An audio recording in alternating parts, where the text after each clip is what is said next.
This week's Weed and Grub is brought to you by Lakegrade, sustainably sun-grown under the blue skies of Lake County, California. Lakegrade's 5 proprietary strains are cultivated by local growers who have dedicated their lives to clean and sustainable growing practices. Every harvest is rack-dried and carefully hand-trimmed from 16-foot-tall trees. Lakegrade gives back to communities in 2 ways. First, by supporting Last Prisoner Project and the important work they are doing to help free those incarcerated for cannabis-related activities that are no longer illegal. Second, Lakegrade donates each month to reforestation efforts in the fire-damaged areas of California through one tree planted. Every eighth you buy, we'll plant one tree. Follow them at Lakegrade on Instagram and visit them at lakegrade.com. We're thankful for Lakegrade's support. And if you like what we do, please check out the companies that support us. Like Lakegrade!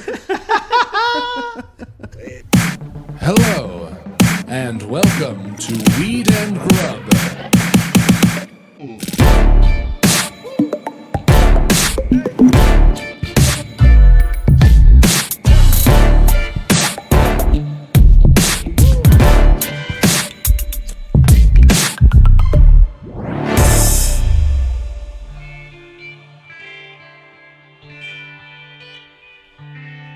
Congratulations, Mary Jane. Thanks, Mike. What are you congratulating me for? I'm congratulating you for being in the magazine Cannabis and Tech Today under the heading of Women in Weed, Insights from Female Comedians Reclaiming Cannabis. Now, how does that make you feel to see me labeled as a comedian? Because it makes me feel wild. What's up? Wait, what? She's what now? What is this? She's a female comedian. I'm really happy for you. Oh. It's so lovely to be included in that list of very funny women who work in weed, and I'm very grateful. I don't know if I would call myself a comedian. Does it make you feel any type of way? Threatened at all about the life that I've dedicated my life to? Wondering if I've made a wrong turn at 11 years old when I was like, I think this is what I want to do for the rest of my life. And then asking you to start a podcast with me, you say yes. I know that you're an incredible writer. You're very smart and you're very funny. And now you're also a comedian in the cannabis space. Evidently. Congratulations. Thank you. It's fucking awesome. Thank you so much. I am very grateful to be included on that list of amazing women. And thank you. But it is definitely like, it feels a little funny.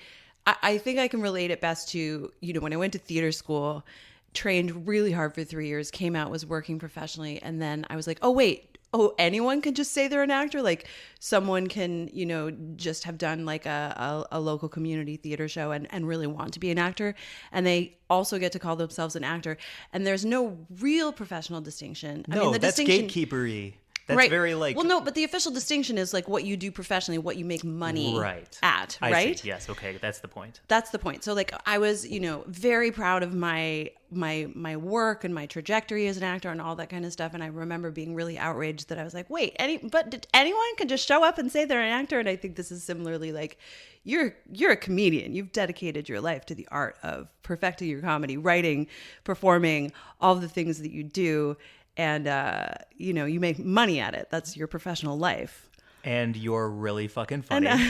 So you're a comedian. I don't make money being funny. I make money writing about weed. This podcast makes some money. Right. And you're very funny on this podcast. Well, thank you very much. But I don't think it's because I tell your jokes. Your hands are between your thighs and you're am. squeezing them together. You're so nervous. I'm squeezing the fat part of my thumbs. Well, I must say congratulations. Thanks. The picture of you looks incredible. You're in very good company, and it's a really rad moment to be in print in something as cool as Cannabis and Tech Today. So congratulations. Thank you. I am delighted about it. Thank you. And I'm glad that the story that I told, I think is, kind of funny. It's about just being so high that you don't know what's happening. See, that's what I'm saying. You are a comedian. Oh, thanks. Well, what up, Mary Jane? How's it going, Mike? So good. Welcome to Weed and Grub, everyone. This is a podcast about comedy. Comedy. And comedy. Yep. We're just both professionally funny over here. I know. You got business cards. You got a flyer. You're going to be doing your own show at the Improv. Mary Jane Gibson, writer, actor, podcaster, comedian. Why did you make comedian a 72 font? Oh, interesting. All right, I see you. It's a podcast about comedy, cannabis, cooking, culture, calling shit out, double comedy. Yep. Yeah. fucking cool. Thanks. I like it a lot. I would love to learn more about being professionally funny. I love talking to people like you and our friend Allie Lou and, our fucking awesome guest today about Anderson. cracking jokes, how you approach things, how you make them, sing for the audience, what actually goes into, all of the thought process behind coming up with a bit. And, like we get into with Billy, like a lot of it is, stormy before it becomes sunny. Yeah. Right? Yeah. A little bit of rain never hurt anyone in their growth. Right. Yeah. We're all plants out here. Gotta water that shit with your tears. Well, before we get into all of that, can I take a moment for some seriousness? Yes. Shout out to BOBO. Shout out, He's Bo. having a rough time. He is having a hard time. I have him on a pillow right now. He's sleeping on a pillow. He went to the hospital this weekend. They were great. Yeah. I don't remember the name of They're the called place. MASH. They're Okay. on Santa Monica, and I can't remember exactly what it stands for, but it's MASH. Mm-hmm. And they're an emergency veterinary clinic. I asked if they could be his full-time vet, and they were like, sorry, no. Yeah. But they were so great. Dr. Natalie Fording was incredible. And yeah, he's just been like, he's so old. He's 18 and a half at this point. So very old. Yeah. And, failing in all the ways that, just happens naturally. When Age is age, yo. Yeah, he's just an old motherfucker. But he's basically got a cold. It seems like it might be a sinus infection of some kind. And he was just sneezing up a storm, and his breathing was really labored, and he was just having a tough time. And so, if anyone can send really good vibes to BOBO, we would really appreciate it. Because, he is on antibiotics, and he is still stealing Archie's food, and he's still like yelling at the top of his lungs for turkey every morning, it seems. But at the same time, I just gave him he's also now on thyroid medication, and I just gave it to him in a piece of turkey, and he nearly took my hand off when I fed it to him. So he's also okay. He's like sleeping on a pillow, eating turkey, living his best life still. yes. But also, thoughts for the old guy 100%. for hanging on a little longer. I would really like to have him around, because now that the weather has cooled down, this is the time when he thrives, you know? It's dark, it's cool, it's cat weather. Yeah. Yeah. A nice little Christmas with the guy would be, have the whole fur fam for a Christmas sounds great. That would be awesome. Also, he ended up in a very famous person's Instagram story this weekend, thanks to you. Wait, what? Oh, that's right. Oh my God. That was you who posted it. That's so funny. That's your news. I don't want to share it. Yeah, well, I don't know how many people are familiar. He's famous to me, and I think he's famous at large now that he's working with Adidas, but his name is Kerwin Frost. He's kind of like not only an incredible designer, but he cares so much about art and sneakers and hip-hop. He's just like, in my opinion, a fan first who ended up becoming friends with, like, him and all his friends have just become famous, right? Because they're so good at what they do and they care so much, and they're all from New York. And I think he's 23, right? Yeah, he's like just a magical dude full of good vibes and incredible talent. And when I went to Complex Con, I bought one of his old jackets from the Spaghetti Boys, which is a very prized possession to me now, to be quite honest. Mm-hmm. And then I put the bag down, and BOBO immediately climbed in it, and I was like, yo, this is for the gram. So I gotta take that Instagram story of him in a Kerwin Frost bag and tagged Kerwin, said, happy bag season, Kerwin Frost. Because it is bag season. We're in the heart of it right now. Yeah. And he did share it on his IG story. Absolutely, he did. The thing that I know about Kerwin, after you told me who he was, I looked him up, and he named his kid Waffle. Yeah, he did. So, Waffle Frost? How dope is that name? Waffle Frost. I salute you, sir. That is a fantastic name for anybody. Walk around. It's like, that's a top name for me. Hi, I'm Waffle Frost. Yeah, I want my name to be Waffle Frost. No doubt. Fucking A. I'd also like to do two plugs right here because they're back to back, but one of them, not that Kerwin Frost needs a plug, but a really cool sneaker that he made comes out on Adidas on November 17th. It has eyes and a wig and a nose and a mouth. It's very fucking cool. Wow. And also new friends of the pod, thanks to our homie Joel Hadley. If you live in LA, there is a pizzeria opening November 16th in downtown LA. I went to the tasting. I'm going to be dropping a bunch of stories on the 16th on my IG. Or this comes out the 17th. Yeah. Check out my Instagram. From yesterday? To check out Della Nonna, Nonna. It's a new pizzeria made by three guys who, in the pandemic, were like, I'm tired of working for somebody else. Wow. Let's all team up and make our own goddamn pizzeria. So many people making their dreams come true through this, like the hardship of the pandemic. That's amazing. Yeah. Yeah. So big Very deals cool. all around. Everyone's, working to make their dreams come true. Everyone is. Like now you're a comedian. Now I'm a comedian. Listen, I cannot be touched. Don't tell me I'm not funny. What are you talking about? I'm professionally funny, Mike, for money. You're in print more than me. Everything is Catch me cool. at Flappers this weekend. I'll be doing a type 5. I don't know what that means. I just Yeah, hear you you talking do. about it. I Yeah, mean, I you kind of do. do. I kind of do. Yeah. It's osmosis just from being around, you and your professionally funny friends.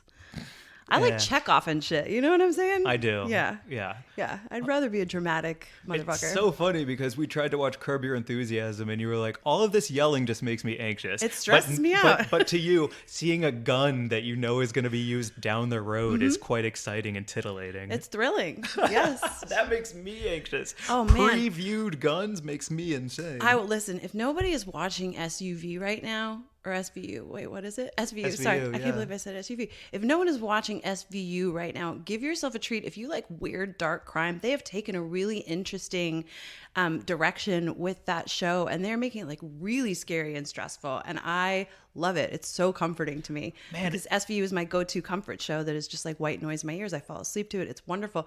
I watched an episode today that was like so disturbing. They're making some really good, upsetting stuff. That's awesome. It's so great that it's still evolving and still hooking you. Very well done. It's really interesting. I think they just must have taken a look at the current landscape of TV and figured out what was going on. They're like, we need to up our game to match all this other stuff that's coming out, especially with all the streaming services. I mean, they're a network TV show and they're like 23rd season, I think. So just interesting. Shout out to the team over at SVU. And I'm my dream guest, I'm just going to say it before we move on, Mariska Hargitay.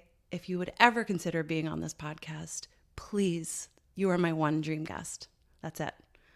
More than anyone else. That's so beautiful. Yeah. Let's shake on it and knock on some wood. Okay. I love her so much. Knock, knock, knock. Okay. Yeah. Thanks. Heck yes. Thanks, Now it's going Mike. to fucking happen. It's in the air. Put I'll it be in like, the air. hi, Mariska, I'm a comedian. How's it going? No! I shrink down to the size of a pea. Oh, boy. Well, should we get to the news before we get to our friend? Let's get to the news. Our buds? Isn't our news brought to you by somebody? Yes, it is. It's brought to you by OCB. The Grub Gazette is presented by OCB Rolling Papers, the largest rolling paper brand in the world, crafted naturally since 1918. OCB offers a full line of plant-to-puff papers made with sustainable fibers farmed from within a 500-kilometer radius of their facility in France, which is powered by 100% green energy. In 2020, OCB rolled out America's first ultra-thin, slow-burning bamboo rolling papers and cones. They're even-burning, no-tear, GMO-free, and vegan. Not all rolling papers are created equal. OCB offers a premium smoking experience that we call Harmony on High. Hi. Ask for OCB wherever you buy your papers and sample the entire line of products. Plus, visit OCBUSA.com and follow OCB on Instagram at OCB_USA. Makes a great stocking stuffer if you're starting to think about holiday gifts. Or, just for Thanksgiving, you're going to have to roll up to deal with your family. So get real yourself talk. some OCB. I think we all know about that pre-Thanksgiving meal walk that you got to do. Oh, absolutely. OCB is the one to walk with. That's right. So they are bringing us our news story this week. We're reporting it from marijuanamoment.net, our favorite place for a lot of the great weed news that's going on around there, out there, around here, everywhere. Everywhere. This week's story is about Republican lawmakers filing a bill to tax and regulate marijuana as an alternative to Democratic proposals. Ooh, they're coming out swinging, huh? Well, it's interesting. It's actually really interesting. So Representative Nancy Mace, who is from South Carolina, is spearheading this initiative. Republican members of Congress have introduced a bill to federally legalize and tax marijuana as an alternative to some of the far-reaching Democratic-led reform proposals. And basically, it's going to deschedule cannabis so that states are able to regulate as they wish. So it'll put the power in the state's hands. Right. It's called the States Reform Act. And under this act, cannabis would be removed from the federal schedule of controlled substances, and then individual states would be free to prohibit, allow, and or regulate marijuana as they see fit, as with alcohol. So cannabis would no longer be illegal federally, but it could be prohibited under state law, like in Idaho, for instance, because they're so anti-weed there. Right, or Utah, Right. anything like that. Okay. Would cannabis crimes be erased under this bill? Well, the act promises federal release and expungement for those convicted of nonviolent cannabis-only related offenses.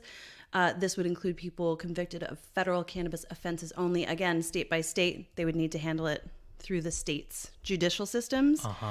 Would it impact medical marijuana? This act protects medical cannabis for arthritis, cancer, chronic pain, sickle cell, HIV/AIDS, PTSD, and other medical uses. And Representative Mace also pledges to ensure the safe harbor of state medical cannabis programs and patient access. The big thing I think that a lot of people are latching onto is that the tax rate differs significantly from other legalization bids. This proposed bill would impose a 3% federal excise tax on cannabis products in comparison to the 10 to 25% tax rate that has been proposed by Schumer and Senators Chuck Schumer and Cory Booker. So that's an interesting difference. There'd be a lot less money flowing into the government's coffers from this. And the tax revenue would be spent going 40% to federal law enforcement. So that's an interesting was a nice little twist. Republican angle, right? 30% to support small business administration funds for newly licensed small businesses, 10% to military veterans mental health programs, 5% to opioid epidemic response programs, and 5% to underage cannabis use prevention programs. So that's at 40%. Right, but that opens. Yeah, but they're opening up negotiations at 40%, right? So, they're looking at more of a 28. What do you mean? Well, like when they negotiate down, like. And I don't want to get in the weeds about the percentages that the cops may or may not get. This is just the breakdown that's in this act. It says 40% would go to the cops. Okay. I take back what I just said. But continuing on. And another big thing is social equity. This bill does not cover any social equity measures specifically. So all to the cops, none to social equity. Right. Well, it doesn't specifically cover social equity measures. So it would definitely be left to states to determine state level releases and expungements. But there are 40,000 nonviolent cannabis offenders currently in prison, according to Last Prisoner Project. So it would just, that's one place where you would really want to have some watchdogs on this to see that they're doing the right thing. And when you're voting people into office in your state, this is the time for you to build the machine that you want built. Exactly. Interesting. So where do you stand on this, Mary Jane? I don't know. I think it's really interesting. We should keep a closer eye on it, and we should talk to some people in policy who know about all of the options that are out there right now currently, because it's sort of like a race to see who's first. I mean, the Democrats are proposing legislation. This is a Republican-led bill. It's also a race for presidential candidacy. Right. Because Biden's not going to run again. Right. So if there's I just listened to a podcast, and I will not name the name because but I wanted to hear what the other side is doing. Okay. It's important to know both sides, I think, so that I can stay up to date. Right. And what they were saying was essentially Biden's not going to run again. And everyone hates Harris right now. Everyone hates Harris right now. So the Democrats are in this very tricky situation where a lot of Democrats are maybe becoming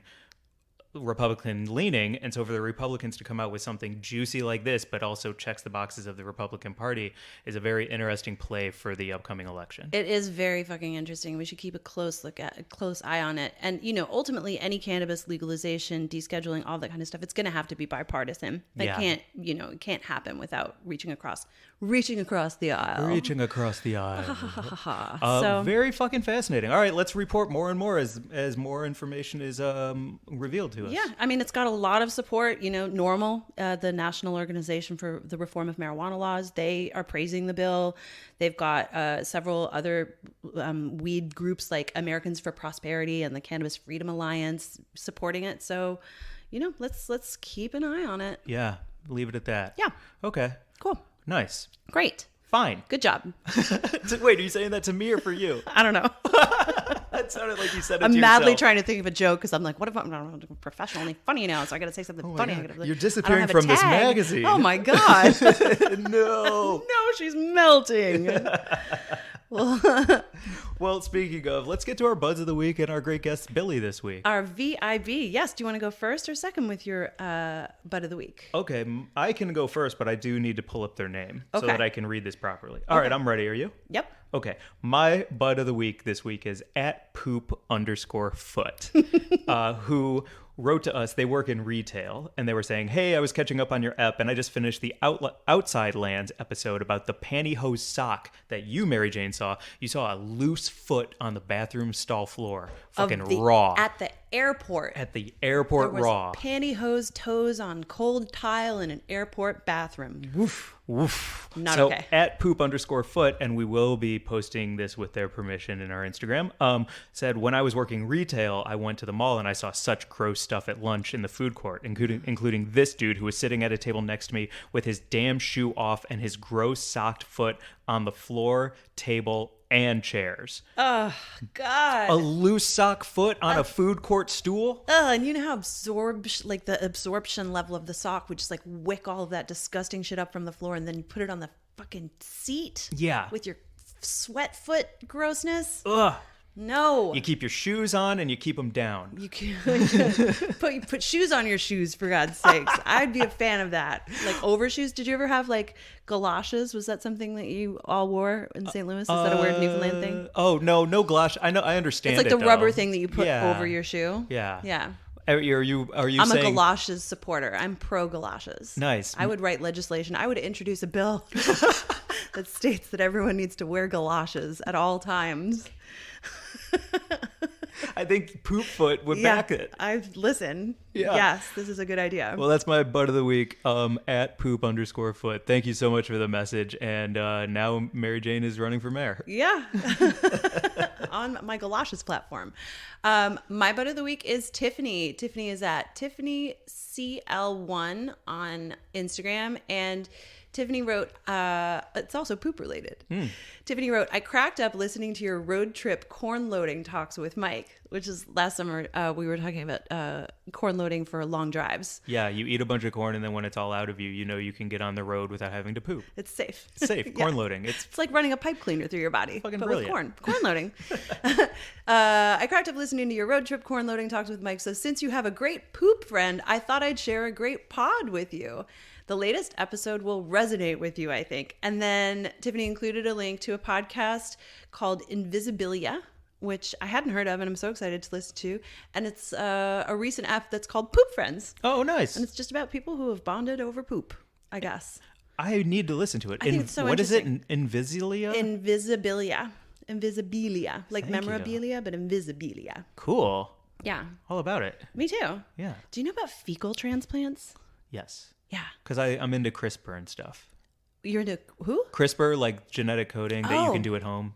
You could do genetic coding at home with CRISPR? Whole nother podcast, but yes. Wow. Okay, we'll get into that another time. Yeah. Or maybe after this podcast when we just go on one of our high walks and you tell me about it. Yeah. Great. But did you want to talk about... No, I just think that that's like an interesting poop angle that I want to know more. And I was just thinking that you and I are such good friends that like I would give you my poop if you wanted it in your body. Would you really? Yes, I would. You would donate to me? I would donate my a poop fecal to you. transplant? Yep. That's a big deal, Mary Jane. That actually means a lot. Thank you. You're welcome. You're welcome. I would give you a kidney and or my poop, I would do the same. but not both. It would have to be one or the other. Oh, geez. Yeah. All right. Cool. Oh, your picture's back in the magazine. Great. Let's get to our VIB. Our very important bud, Billy Anderson. So great. He's amazing. He's a fantastic comic. Check out the description show notes to check out his Dry Bar special. He's an incredible producer of a hit show all over the country called The Gateway Show. Greatest show. I never miss it. If it is coming to an area near you, walk, don't run. Walk, don't run. Meaning because it's a show where you're stoned and you need to walk carefully. And it could be very slippery outside. Yeah. And he's also just like a really great friend and a really great conversation with him. And yeah, when we finished recording, we ended up just like hanging for another long time. And I was like, we could just do this all the time. Yeah. This could just be us all the time. Well, as long as it's on the pod so that I can feel like it's productive. A mullet hang. Let's get to it. Without further ado, here is our interview with Billy Anderson.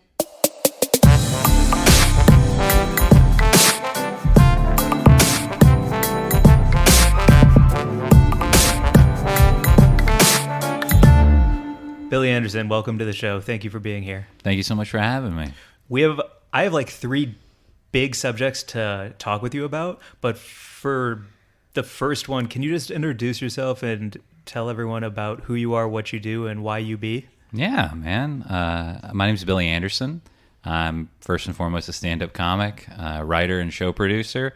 If you're going to know me at all, you would most likely know me either from Dry Bar Comedy, which was my Mormon clean comedy special, or Gateway Show, which was my stand-up comedy show that I produce where stand-up comics tell jokes sober, then we get them high on weed, and then they try to tell more jokes. And I've seen you crush it with that show in so many different locations. The most recent being the Grasslands Lounge at Outside Lands. And it was so fantastic to watch you bring that comedy to a bunch of very high people at a very big festival and still fucking crush. It was amazing. It was so much fun to do. And my partner works from home. And so I'll get these emails, comedy related emails. And then she has to deal with me like I'm like a screamer, like... I'm like season 2 American Idol audience member screaming around my house. When I got that mail, I was like, oh! And then she knows stand-up in so much so as relation to me. We started seeing each other right at the beginning of the pandemic, so only in the last 6 months is she really getting to experience stand-up comedy. Wow. So she'll just be like, that's nice. Like, she doesn't know any like why, like it's like she's very supportive, she loves me, but like she doesn't understand like how exciting. So I'm sitting, I'm like, you do it, let me explain. After you're off work, I'll explain to you why this is a big deal. Yeah. And then what did you two just see Lizzo together? And then she was like, oh, you're at this festival. You know what? It's so funny. It only took, she is a huge fan of Melanie Martinez, so she was from the first person we saw there Saturday morning, completely just like, is this what comedy can give you? I'm like, not regularly. But once in a while. Every night I told her, I said, this is going to be a peak. There might be some valleys. Get ready for the valleys. Mm-hmm. Yeah, when you're curled up on the couch, heavy weighted blanket over you, cat on your back, and watching episode 6 of Lost on repeat. Yeah, she's like, you want me to play with your hair? And I would like that if you don't mind.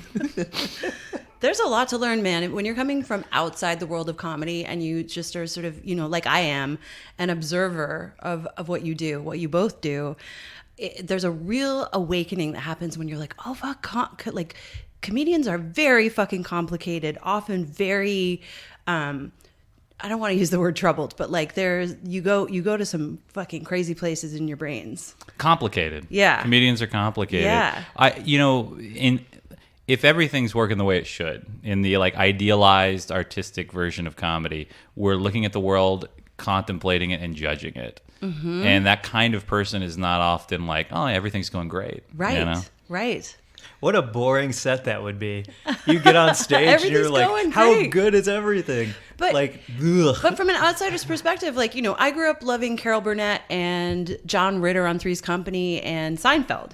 None of those people seemed like anything other than just like hilarious and upbeat all the time. You know what I mean? So like coming from that outsider's world into, really getting to know some comics, I was like, oh yeah, there's a lot going on. The tip of the iceberg is what we all see is this like happy performative stuff. And then the rest is like a whole different shade of iceberg. Yeah.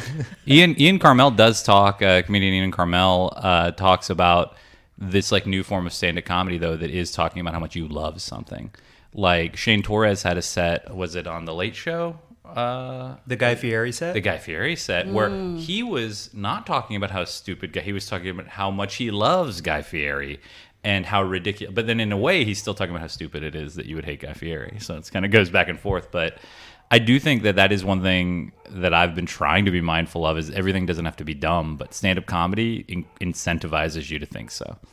Right, but if you can flip it on its head so that you're coming at it from an angle of like, look how cool this is, even though here's some problems with it, is that what you would rather be performing? I think it's more vulnerable to go up there and go like, I authentically love something, and let's also make fun of it a little bit, but in a loving way. Mm-hmm. Is putting yourself way further out there, I think, than being like, what I think stupid in this world, how women shop, or whatever. Like it's easy to like, I think like not to be too high school lit about it, but I feel like when you really break it down, it's just easier to get people to hate with you than it is to get people to love with you in a way.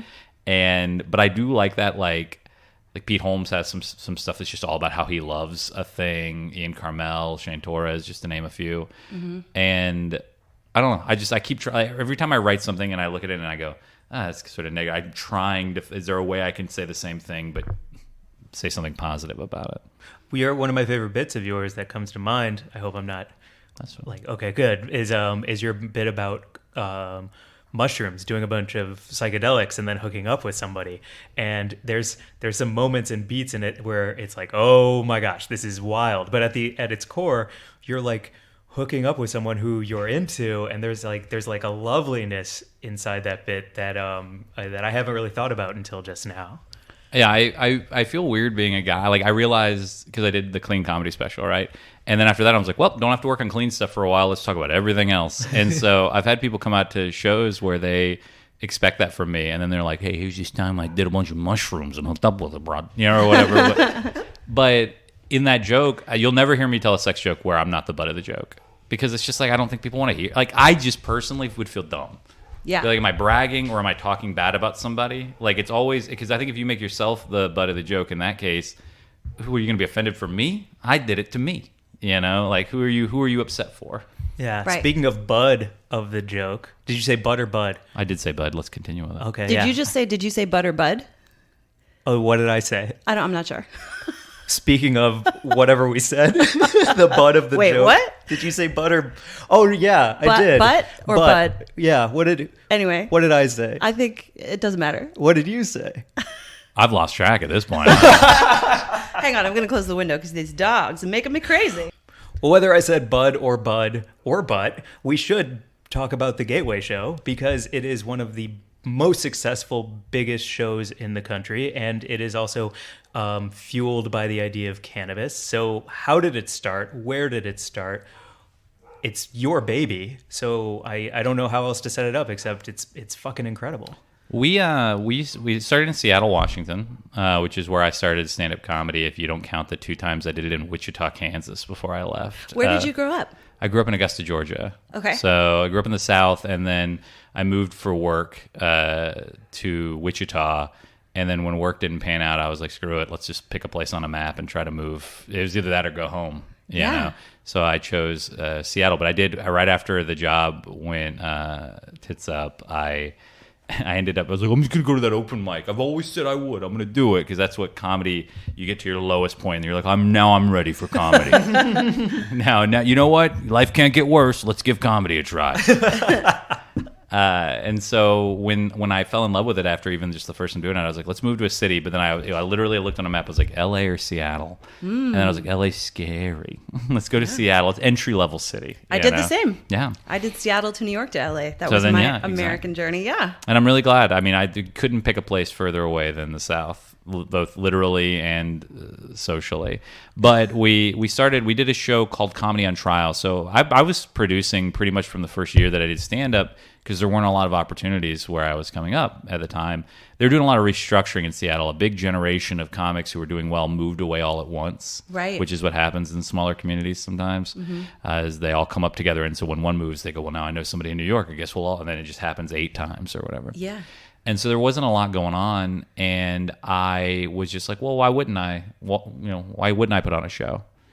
And so we did a show called Comedy on Trial, which was across the street from a law, like a University of Law, and it was a comedy competition. So we were trying multiple puns there with that, but we would have like 8 comics on, and they would judge it. And it was like the first thing we did I used to say it was between an open mic and a show because we'd book everybody on it, and it would just be a competition, and we'd have fun, right? But we did, when Seattle legalized weed, we did a show called Battle of the Baked, which was that same format, but everybody had to get high before they went up. Great. Oh, whoa. And I remember it because we did it like the weekend that they had legalized it. So people were like coming into the bar where we did it at a place called Jai Thai, which was our like little 80-person room in Seattle. And people were like handing out joints. And to me, growing up in the South where weed was illegal, I'm just like, oh man, I'm in the big city now.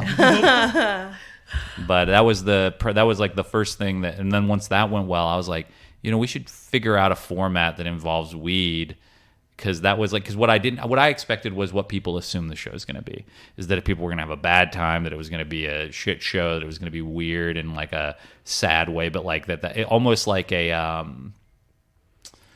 Fear Factor-esque element, not a Great British Bake Off level element, like It was going to be mean-spirited almost.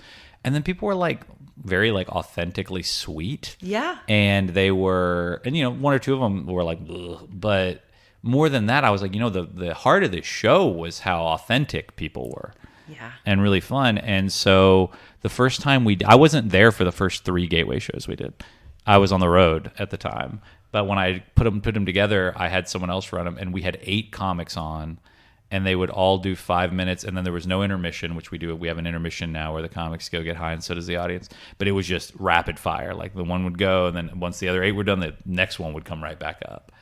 And that was like the first few of them were like that, where they were basically just like a giant showcase that happened to have weed in it. And only when I came back and we started tweaking the format where we were doing like audience questions, which I have to give credit to Helium Comedy Club in Portland for the text game that we do, which is like, for example, before we go to intermission, we'll ask the audience like, hey, what's the weirdest thing you've ever eaten while high? And then I'll come back post intermission, and people tend to kind of come in waves. So it's hard. If I were to like bring the first comic on, they would kind of get screwed because there'd be a lot of like moving. So I'll come in and I'll start reading through the answers they've given and riffing, which is fun. And we give out prizes, and then it gets everybody back together, and then I can bring the comics on. And you can do it in clubs, dispensaries, outdoor venues. Like you've bought, I think, 100 folding chairs to like you're the kind of producer, stand-up comedian first and foremost, but you're the kind of producer who's like, I want to do the Gateway show in this city, and I'm gonna figure it out. Mm-hmm. Yeah, we recently in Reno we had to rent folding chairs. Which, if you're a producer out there and you happen to be listening to this and you're like, man, I want to do it, but I'd have to rent chairs. Don't do it. Renting chairs sucks. All right, it sucks every step along the way. All right, I did it because we'd already locked it down, and I only found out last minute that we didn't have chairs. If I'd have known, Reno would have never seen me there because you have to, the thing about renting chairs. Yeah, what's the thing about renting chairs? Let's get into that. Here's the thing about chair rental content is that you can't they don't just poof into the place. You got to go get them, and you got to go drop them back off, and that's the part that sucks. Because if you think of how many chairs fit in your car, it's a third of that. Right. Anyway. God damn. But aren't there chair rental companies that can come and set them up for you and take them away again? Yeah, for like $3,000. All right, maybe that's a slight exaggeration. I kind of want to get into the chair That's racket. the wedding racket, man. This is like garbage in Staten Island or whatever the fuck that racket is. The chair racket in the comedy circles. Yep. We could lock this down, guys. We started the show in a dispensary in San Francisco because we could not find a space that wasn't insane to rent, right? They were literally, one place said, well, you could charge $60 for your ticket. That was how they were justifying what it would cost to rent their place. And I was like, I told them, I go, not that you care, but I just want to say, I don't want to have a show where only people that can afford a $60 ticket can show up. So even if that was viable. Yeah. But we bought chairs for that venue because they had a little thing. They're like, we'll store them here. But if you want to make this into a venue, you have to buy the stuff, and then we'll let you have the venue for free. Buying chairs costs maybe 25% more than renting them. No way. Yeah, easily. I mean, it was the chairs you get. I think it's a good business. It's great. Yeah. Everyone's NFT this, Bitcoin that. Chairs. The chair game is hot. It's in the chairs, man. I'm going to invest in some fucking chairs. Wow. So how did you grow the Gateway show from what sounds like became a Seattle staple of in like 2013, 2014 to doing the Outside Lands Music Festival, one of the largest music festivals in the country. So what does that look like between then and now? It was very slow at first because we were in Seattle, so you're maybe 3 hours away from Portland. So that was obviously the next place we tried to do it as we started expanding within the Pacific Northwest, and it was that way for years. And then in 2017, I just got like a hair up my ass. I was like, I think like the way that the little places we were replicating it, Olympia, Washington, Bellingham, Washington, these small like college towns, I was noticing a little bit of what we talked about earlier, which was that they were bringing the same people in, and it was replicatable and it was working. And it wasn't just hey, I wonder if this show could work. I'm like, we're making the show not just financially viable, but we're putting on a good show. Yeah. And when you say same people, you don't mean returning customers. You mean like we were saying how you were like, I think like 25% of our audience is like LGBTQAI plus. Like you were saying, like the demographics from place to place are very similar. Yeah, to get specific. So we'd bring it to a new place, and I'd be like, oh my, you look around and the vibe of the room, the way how excited they were. City to city, it's like we were drawing in the exact same people, and that's when it didn't feel like a fluke anymore. Right. Is when I was like, okay, well then we're clearly speaking to an audience that feels like underrepresented in some way, because our people were coming, they were never going to stand-up shows, so we're clearly giving people something that they're excited about. So let's, if you don't ever take risk, we'd never know. So I got in touch with Leafly, which was based in Seattle. And that was, like, to be fair, I say things like risk, but they mitigated all of our risk.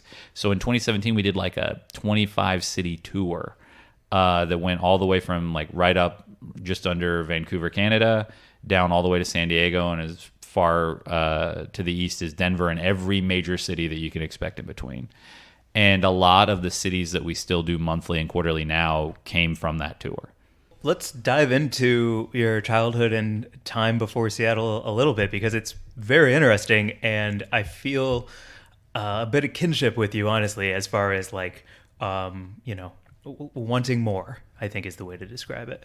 Yeah, I grew up, it's really, I say Augusta, Georgia, a little secret. It was North Augusta, South Carolina, it's the same place. But nobody knows where that is, and it takes more syllables to say. So say Augusta, Georgia, but I grew up there since I was 3 years old. So I mean, it really is home.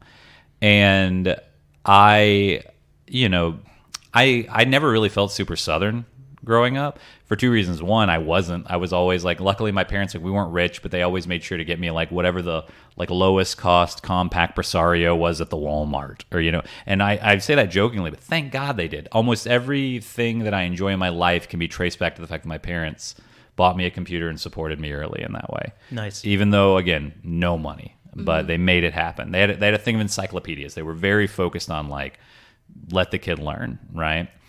But I also had like a bad speech impediment when I was a kid. So I had to learn to talk again. So I kind of lost a lot of my Southern accent. And so I just felt very otherized there. It was a lisp? Mm-hmm. Or stutter? I had a little bit of a big lisp that was, they were like, oh, we got to get that out of the boy. But it was, it immediately kind of like, I talked different and everything. I just never quite felt right there. And my father's side of the family very like fishing Southern, and my mom's side of the family is like Catholic, dark, like deep Catholic Southern. So we had both of that on either side. So for most of my young adult life, I was like, I didn't know where I would go, but I was like, I cannot see myself living here long term, not even out of hate, just like, what is there for me here? Mm-hmm. And while you're dealing with a speech impediment, is this even through high school? In high school as well? This was all throughout elementary school. Through elementary school. We mostly got rid of it, but it was just that like it changed the way I talked on like a fun, like you can listen, like they have old tapes of me talking, and not even just the lisp, just the Southern accent, everything. My dad has like a much deeper Southern accent than I do. And so it changed. And like also it's just weird to have to go to speech therapy. If anybody's listening to this has done it, it makes you very like hyper self-aware in like a critical way. Because like you think of it as like, for most people, you have like a conversational voice that you're allowed to have. And when you go through speech therapy, they're like, oh, that's wrong. The way you feel when you're at your most relaxed, talking the way it feels most right is incorrect. Oh man, I'd be in my head every moment and maybe not say anything at all more times than not. A lot of people do. I mean, you talk to a lot of people who like stammer and stutter, they'll just shut up. They quiet down. Oh, so you don't like, fuck, man, you're kind of blowing my mind. I hope you don't mind digging in a little bit. No, but the idea of like always wanting to be yourself, but yourself is wrong. And every time you open your mouth to be yourself, like you got to check it. Because you're having to think about the actual mechanics of how you're expressing yourself, right? Like the actual musculature that's going into play, and the tone and the amount of breath. All of that kind of stuff. With a lisp, it was a tongue. Like it was like a kind of like having a tongue hanging out of my mouth, right? So you're like, oh, now I'm not just talking, I'm also like acting. I'm moving my mouth the right ways, and it was weird. It was very strange. I wish I had a better word for it than that, but I don't really know anything different. But I remember at the time, they would sit me down, like they'd take me out of class. So this was during school. So like the first like third of the day was speech therapy. It was that big. They actually do that in West Virginia. In Virginia, if you have too deep of a Southern accent, they'll put you in speech therapy. 100% true. No kidding. Whoa. Because they're like, because if it's almost hard to understand what you're saying, you're too close to not the South for us just to let you go around being a redneck about it. And so there's a lot of speech therapy in the South. I can't speak for how much there is everywhere else, but there's a lot of like, you're not speaking right. At least there was more than 20 years ago. Yeah. Wow. Did you know you were going to choose a place that was going to be weed friendly? Was that something that was a part of the call for you to get somewhere else? No. No, I wish it was. I've talked about it a lot on stage, but I did not enjoy weed when I was back home because it was horrible. And I make the joke on stage. I thought maybe, well, you were 16 trying to buy me weed. Maybe that's why it was horrible. Then I went back home, and just for kicks, I was like, hey, can anybody get me weed? Still bad. I said, if I did a scavenger hunt where I was like, find weed this bad, you guys would fail it before you found, like, you'd have to like go out in the woods and find like a wild grown plant. It still wouldn't be that bad. Wow. So I had it, but I think in a lot of ways I was more of a drinker. And for me, the one thing about weed I liked was that I'm like, oh, I have this thing that I'm not allowed to have. Hey, party. Like as people who host comedy shows, sometimes I feel like when I'm hosting a comedy show, it's the same muscle I'm flexing that I used to host when I'd host like parties at my house, where I'm like, I'm trying to make sure everybody's having a good time and I'm presenting these things to do, right? I just loved being the guy that could be like, anybody need a joint? I got weed if you need a joint. And they're like, look at this guy, mover and a shaker, this guy. Social lubricator over here. Yeah. Yeah. Nice. So, but when I did move, I'll never forget. I was carrying it around like it was still so illegal because in Wichita, it was still much better in Wichita. But I lived in Wichita for a year, and in that time, I'd had like some better weed, but it was still illegal. It was still, you'd get arrested. So I'm carrying it around in my coat pocket, and people were just like, what are you doing? Like, you could smoke weed in front of that cop down the road, he won't care. And it was like, that was when I started to fall in love with weed, where I'm like, oh, there's no anxiety about it anymore. I can just enjoy it for what it is. Mm-hmm. And then I basically from 2017 on, I have been way more of a pot smoker than a drinker. I pulled way back on the drinking. All the things that drinking gave me, pot gave me better. Yeah. That's awesome. And you can like do it while you work. Exactly. And do it on stage. Yeah. And do it not on stage. Everywhere. Yeah, you can't get up and have a little breakfast glass of wine, but you can definitely like I don't stop some people. smoke a morning bowl and then have a productive day full of, all the things that you wanted to get to, and you don't fucking feel terrible. Yeah, I 100%. And I was never like, I was always like a binge drinker when I would drink. I wouldn't drink, and then I'd drink a ton. And with weed, I feel like instead of taking that and be like, tonight's the night we rage, I'm like, I'm gonna have a nice evening, and then at night, maybe I'll smoke a little bit, have a sandwich, relax. Like, it's so much more of a productive, positive drug than alcohol ever was. Yeah. And I have to say, when I watch comics at your show, at the Gateway Show, and they get too high, like you were saying earlier, they just get really honest, and they'll say things like, I'm so sorry, I've lost the thread and I don't know where I am, but maybe now I'm just going to tell an anecdote about my day because that's all I can do. And it's actually lovely no matter what. It always ends up being very charming and funny. It like strips the ego away. Yeah. And then I think, like, I've had comics tell me, they feel that feeling of how it is to just be authentically themselves on stage, and it's helped them to have breakthroughs in their stand-up where they're like, I'm just trying to be that way all the time now. And I'm like, yeah, because honestly, you trying to power it through like they don't feel that you lost the thread takes you further away from the audience and doesn't bring you closer to them. You think you have to impress them. I think most of the time, most audiences want to have a good time and they want to like you. And if you have that's a deeper level of confidence to say, I'm going to actually be me because I believe you want to like me and I believe I'm funny, so I'm going to be authentically me. As opposed to, I've meticulously crafted this thing that I'm not going to deviate from. And if I mess up, I know you'll hate me. Like, there's like, I think that takes it, when it's done perfectly, it's amazing. But I think for most people, having a little bit more authenticity in your act would never be a bad thing. Wow. Word.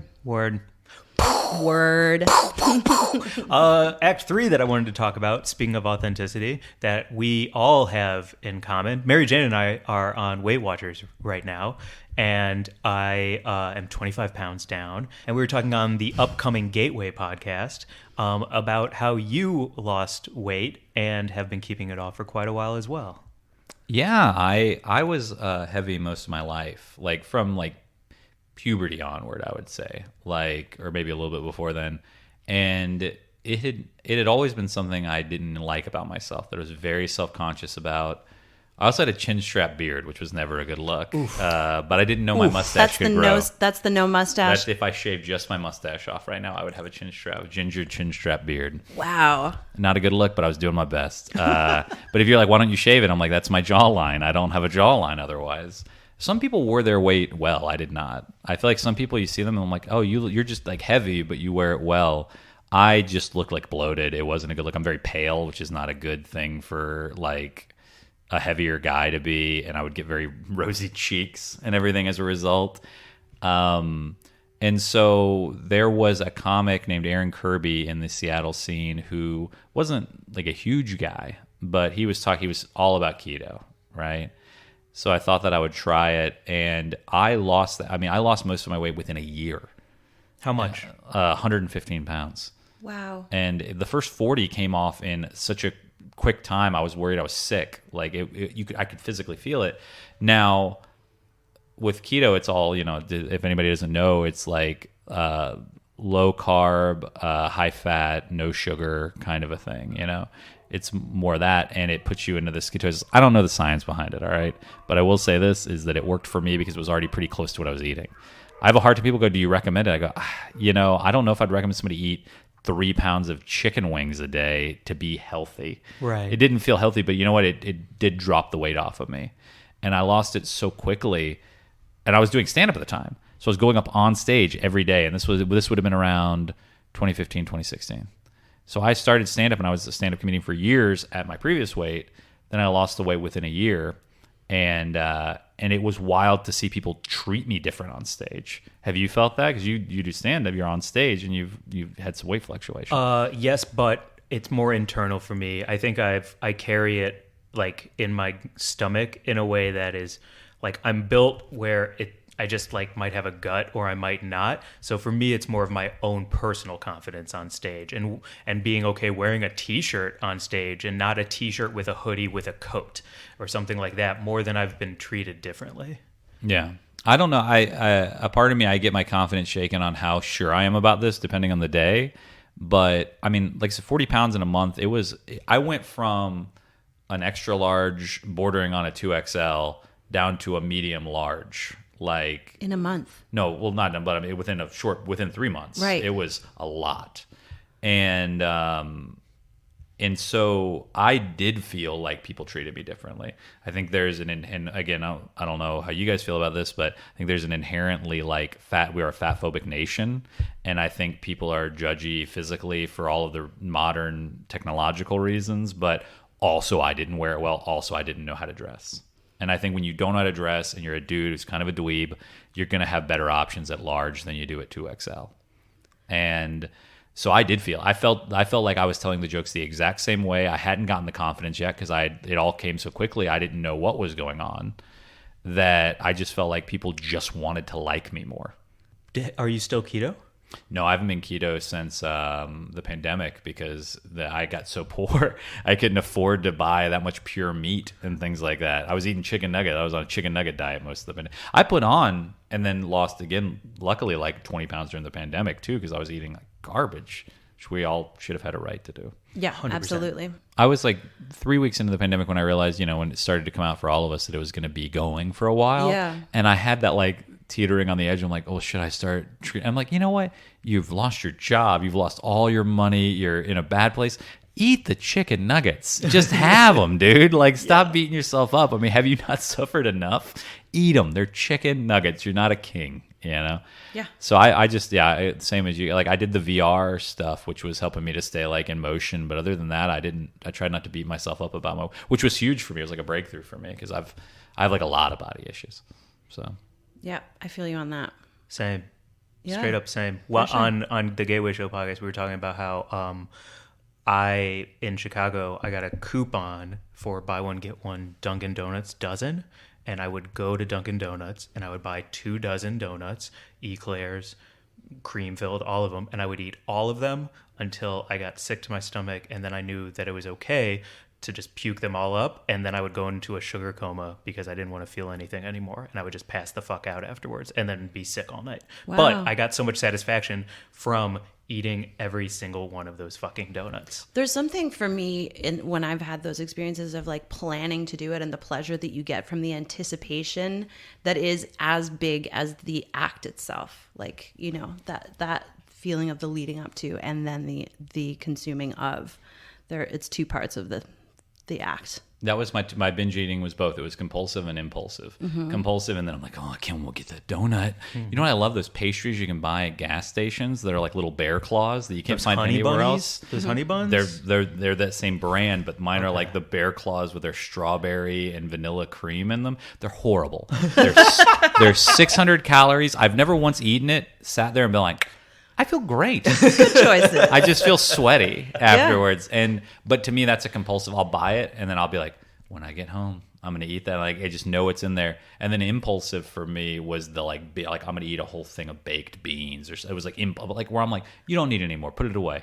Right. No, I'm gonna finish it. You know, because I just can't stop myself from the impulse of it. I just had a massively stressful. Well, I don't even know if I want to say that, but I was just at home for a week with my mom. Enough said. And so and I was texting with Mike, and I was like, you know, my stress diet right now was a tray of grocery store sushi, which in Newfoundland, which is where I'm from, it's not like great California sushi. You know, it's you know, California rolls made with some like weird imitation everything. They don't have a deep sushi culture in Newfoundland? They do not. They have delicious fresh fish, but not a deep sushi culture. And it was like a tray of grocery store sushi, a big fucking bag of Cheetos, not the Flamin' Hot, just the crunchy kind, and a really good bottle of Cabernet. And I was like, what does this actually say about me? Like, this is what I've chosen to make myself feel whatever it is that I need to feel right now because of the stresses of being home. How strange. I don't know what part of my brain was dictating it, but... I love the idea of like, what is your comfort food? You know, like what does your comfort food say about you? Because I would say the same thing. I don't know what it says about me that those like my partner makes fun of me all the time about. She's like, "Are you eating one of those horrible things?" And she was the one who pointed out. She's like, "You've never once afterwards been like, that felt great." Yeah. And I was like, "Yeah, but during it though, oh man, the moment it's like the texture. It's every part of the experience. Yeah. That only if there was another. I've eaten other brands of them. No good. This one brand, this one flavor is, and it's 100% compulsive. So yeah, I don't know what it says about us, but I can tell you one thing. The longer I go, it's like a workplace accident sign I have on my wall where I'm like, how many days since I've eaten one of these garbage pieces of food?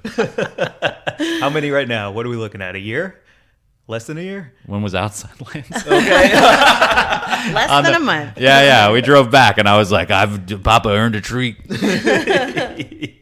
Well, we've got to wrap up for this one, but please come back, man. Please come back anytime. All the time. I'll have to get you on the Gateway Show podcast anytime you want to do me. Oh, absolutely. I would love that. Do some plugs? And I can't wait to see, Gateway Shows, plugs, all the things.